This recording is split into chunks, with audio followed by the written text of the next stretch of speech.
জিয়া খালেদা রহমান তারেক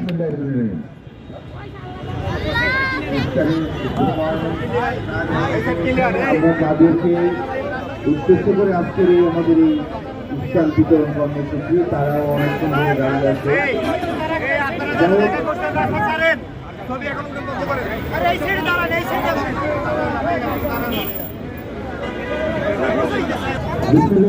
আমি একটু সবাইকে চুপ করার জন্য অনুরোধ জানাচ্ছি, সবাই চুপ থাকবে, সবাইকে চুপ থাকবে। আজকে বিএনপির ভারপ্রাপ্ত চেয়ারম্যান জনাব তারেক রহমানের নির্দেশনায় 19 নম্বর ওয়ার্ড যুবদল ঢাকা মহানগর উত্তরের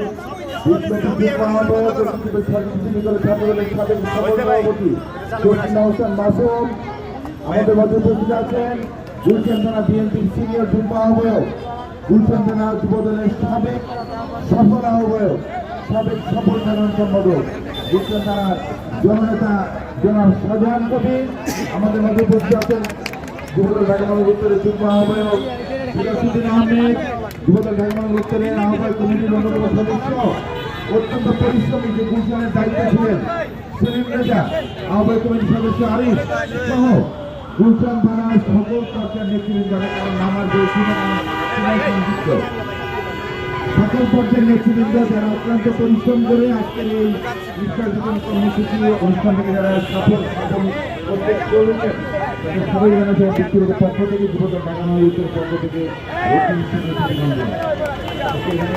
বক্তব্য দেওয়ার কিছু নাই। ইফতার বিতরণ করবো আমরা, ইফতারের সময় হয়ে গিয়েছে। অনেক রাস্তাঘাটে আমরা এখানে যারা রাস্তায় দাঁড়িয়ে আছেন অনুরোধ জানাচ্ছি, তোমরা যানবাহনের জন্য রাস্তায় ছেড়ে দাও। যারা রাস্তাটায় দাঁড়িয়ে আছে অনুরোধ জানাচ্ছি, তোমরা কেউ রাস্তায় যান চলাচলের বিদ্যুৎ সৃষ্টি করবে না। রাস্তায় দাঁড়িয়ে না আমাদের প্রতিষ্ঠা